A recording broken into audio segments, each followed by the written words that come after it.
नमस्कार दोस्तों, मैं अभिनव राय एक बार फिर से आप सबका स्वागत करता हूं अपने यूट्यूब चैनल नॉलेज वर्ल्ड में।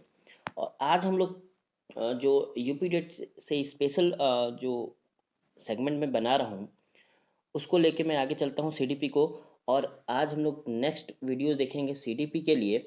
और ये है, इसमें हम पढ़ेंगे अधिगम अक्षमता यानी लर्निंग डिसेबिलिटी के बारे में। और ये इससे क्वेश्चन जो है वो 1 से 2 नंबर के क्वेश्चन कंपलसरी आते हैं यूपी डेट में।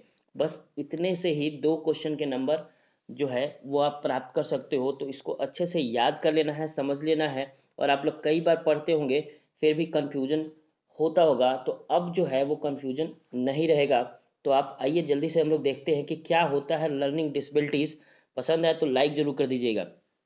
सबसे पहले क्या कहते हैं अधिगम अक्षमता को? बच्चों द्वारा सीखने, सुनने, पढ़ने, बोलने, लिखने, तर्क करने या गणितीय कौशल के प्रयोग में अक्षमता को अधिगम अक्षमता कहते हैं। यानी बच्चा किसी भी तरीके से वो पढ़ लिख नहीं पा रहा है, किसी ना किसी कमी है, चाहे वो शारीरिक कमी हो या तर्क करने की कमी हो। तो कहीं ना कहीं ये इस एक बीमारी के तौर पे हम देखते हैं इस चीज़ों को, जिससे बच्चे पढ़ नहीं पाते हैं। तो वो कौन कौन से हैं वो आगे हम लोग देखते हैं क्या क्या है। और इन सब का इलाज संभव है, सभी चीज़ों का इलाज संभव है आसानी से।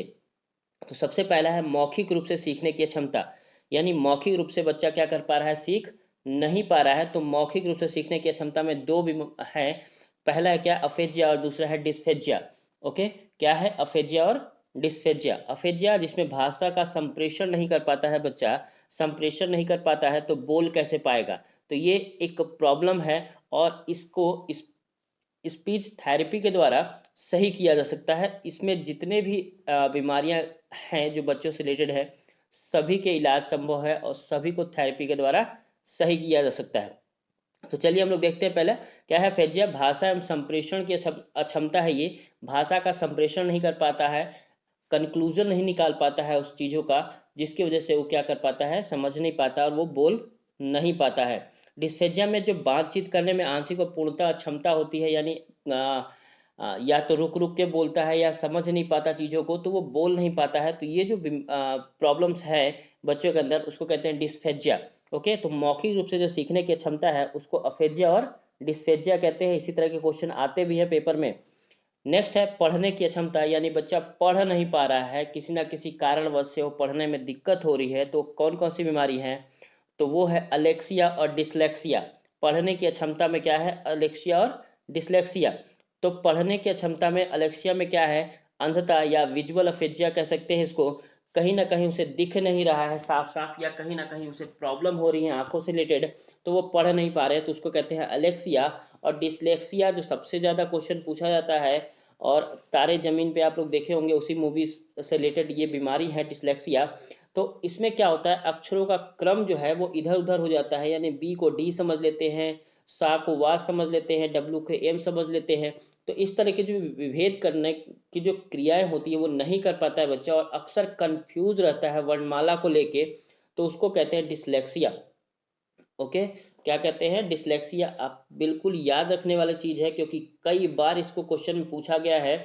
और डी से रिलेटेड जो क्वेश्चन है वो ज़्यादातर आते हैं यूपी डेट में। तो ध्यान रखिएगा, डिसलेक्सिया कई बार आया हुआ है, इसलिए याद रखना है।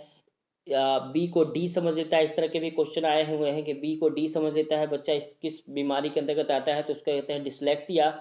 या सा को वा समझ लेता है तो किस तरह की बीमारी है, डब्लू को एम समझ लेता है, विभेद नहीं कर पाता है, किस तरह की बीमारी है, तो इसको क्या कहते हैं, डिसलेक्सिया। यानी पढ़ने की अक्षमता को डिसलेक्सिया कहते हैं, याद रखना है। नेक्स्ट है लिखने की अक्षमता। लिखने की अक्षमता में लिखने की क्षमता में 4 हैं: अप्रेक्सिया, डिस्प्रेक्सिया, डिस्ग्राफिया और आसिम्बोलिया। ओके, तो लिखने की क्षमता में क्या क्या है, अप्रेक्सिया यानी जहाँ पे वो चीज़ों को संभाल नहीं पाता अपने बॉडी फंक्शन के द्वारा।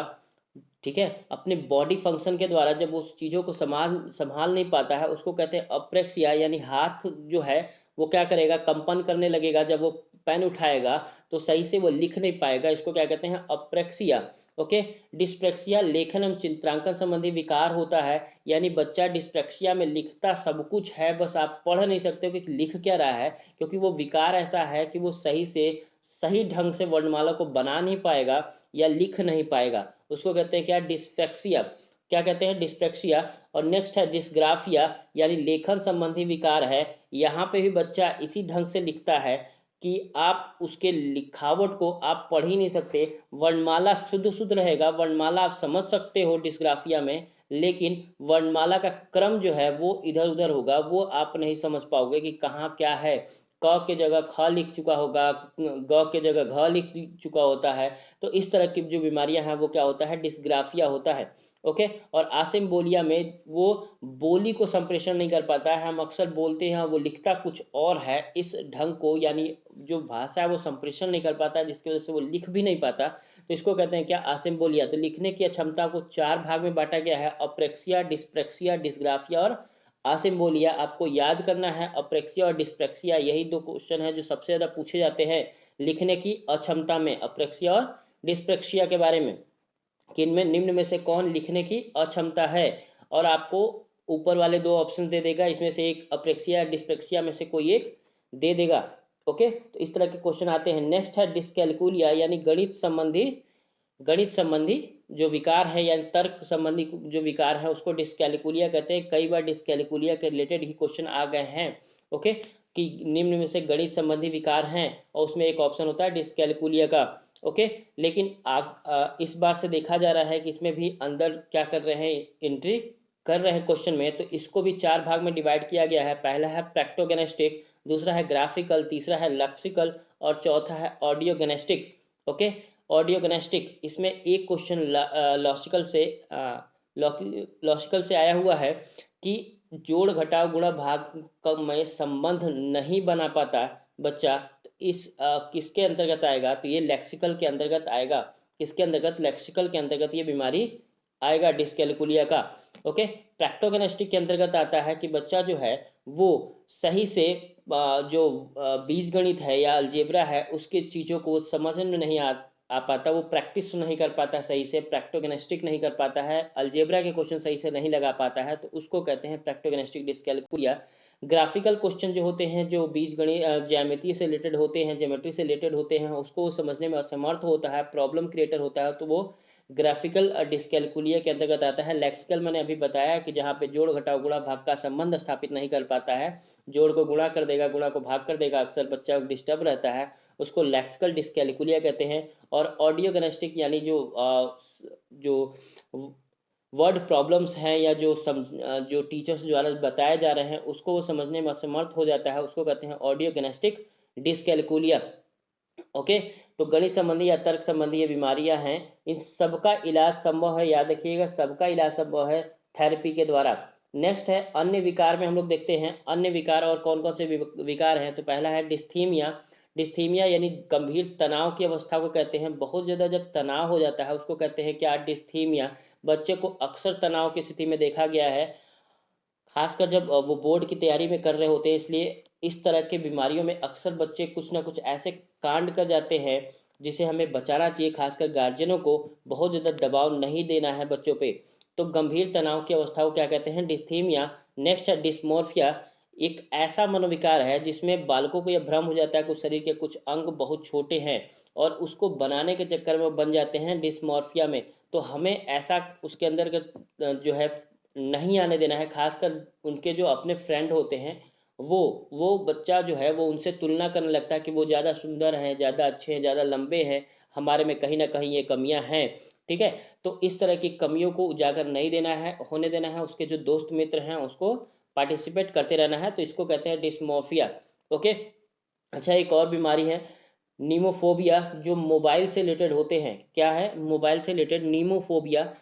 जो आपको जो स्मार्टफोन है वो गुम हो जाने के कारण या कुछ ऐसे की वजह से आपके दिमाग में एक घूमता रहता है कि हमारा मोबाइल खो गया या कुछ ऐसे चीज़ें हैं जिससे आप विचलित हो जाते हो, आप परेशान हो जाते हो और एक तरह से आप अवसाद ग्रहण करने लगते हो, यानी अवसाद का रूप ले लेता है ये जो निमोफोबिया होता है।